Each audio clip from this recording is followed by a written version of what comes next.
This video, we're going to talk about healing the skin from eczema, how you can stop the itch externally, but more importantly, internally, what you can be doing right now on a natural basis. So it's normal for some skin to be dry, but eczema is a sign that the skin barrier really is screaming for some help.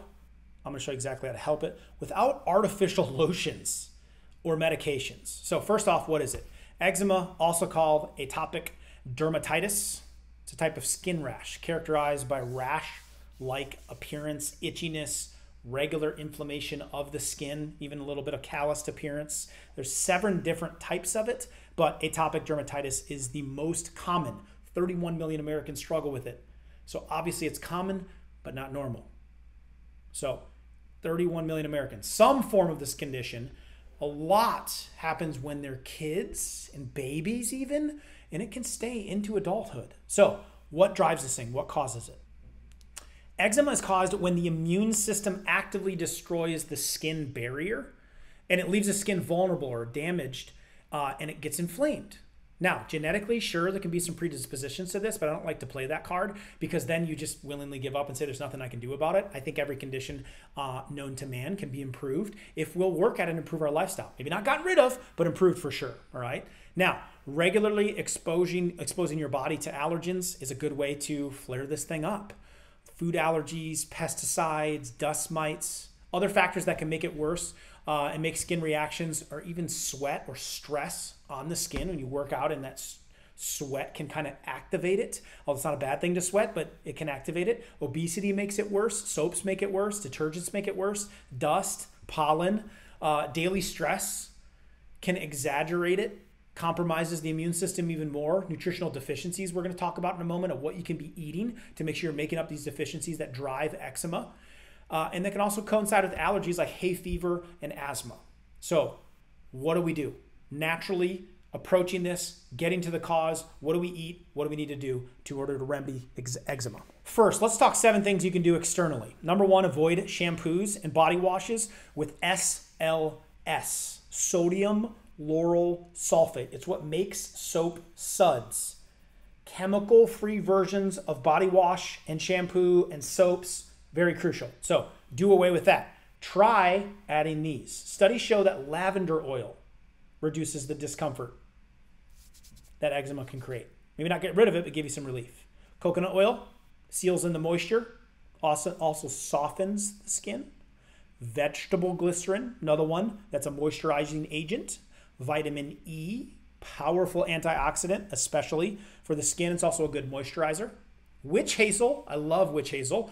Use it a lot with my pregnant mamas from a perspective of giving them relief after that process, but is an excellent soothing agent, which after mom goes through birth, the skin can be very irritated in the private area. So that can soothe that area, or you can take a bath in witch hazel, or you can simply get a spray.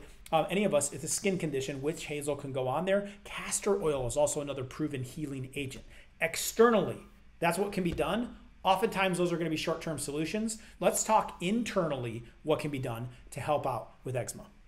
A lot of times when your skin is having a flare-up, inflammation, rash, it is a warning sign from the inside. You have 7 detoxifiers inside of your system, the primary one being your digestive tract. If that starts to break down, it's got to use other means of getting toxins out or doing what it's trying to do, which is detoxify you and get the waste out and absorb proper nutrients. So oftentimes we'll see when the gut starts breaking down, the foods start breaking down, the toxins start building up, the skin gets the brunt of it. So we've got to clean up our foods. Processed foods have got to go. Packaged foods, packaged goods, and junk food, which I'm going to assume you know a decent amount about. If you need some help with this, grab my free book below. It breaks down all of that to help you to understand it. So that's number 1, processed foods got to go.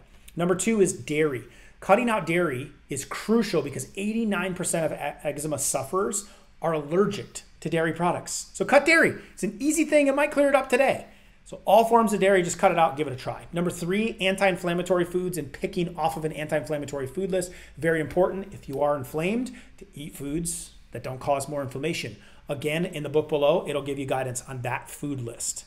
Number 4, an elimination diet. And so I do this really through a gut reset process where you can take your body through resetting the gut, kind of flushing it out, rebuilding and repairing it back up, giving it the nutrients it needs like probiotics and enzymes. And then you can actually add foods back in if you follow an anti-inflammatory meal plan during that time to see which ones you're sensitive to. Or you can do it in the reverse order where you can just start removing foods and waiting a couple days, or removing a food and waiting a couple days, or removing a food and waiting a couple days, and seeing if your body starts to clear up when you remove dairy or remove gluten or remove sugar. You can experiment this on your own, or you can go through a gut reset process. I'll have some resources for you available there. Now, let's just talk what foods we can add in, because that's taking foods away. Processed foods, dairy, inflammatory foods, trying an elimination diet. What should we be focused on? Here's 5 main ones. Number 1 is juice. Juice in your foods unlocks minerals, unlocks nutrients. Some of the best ones for actually juicing for eczema are celery, pear, carrot, and beet. Those 4, excellent to juice with. I would avoid juicing citrus or kale or spinach. Oftentimes with eczema, it can create some extra toxicity in the system or irritate the system a bit when you are flared up specifically for the skin. But celery, pear, carrot, and beetroot, great options. Food number 2 is apple cider vinegar. 1 to 2 tablespoons of this per day. I've seen cases of eczema clear up. So it restores some acidity in a good way to your skin, so it's a bit more resilient. If it's got a microbe side of things or an inflammatory side of things, it helps with these microbes, lowers that inflammation, increases the acidity in your skin. Apple cider vinegar. Put a couple recipes on how to use that below. 3rd, flax. Flax seeds, ground flax, flax oil. Any way you want to take it, put it in a smoothie. Excellent for nourishing the skin and helping to fight microbes. I would do 1 to 2 tablespoons per day. It also helps restore that acidity to the skin. Number 4, wild caught fish. Wild caught fish are loaded with omegas. Omegas are fantastic for the skin. I would definitely be getting these in to lower the inflammation in the body. And finally, number 5, overnight oats. I don't recommend oats very often because of the sugar content that it can turn into. However, oats are very nourishing for the skin, the vitamins and the minerals in the overnight oats. They're tasty, but just make sure you hit your sugar goals and your weight goals first before you try the oats for your skin. So below, if you need a recipe for apple cider vinegar and how you can get that down without, I put one in the link right there for you. The major thing you want to focus on is longer term gut health. And so if you haven't gone through official gut reset and gut repair, I made a video with the 6 steps plus a guide on how you can fix that gut. I'll put it right here for you. That's the next step.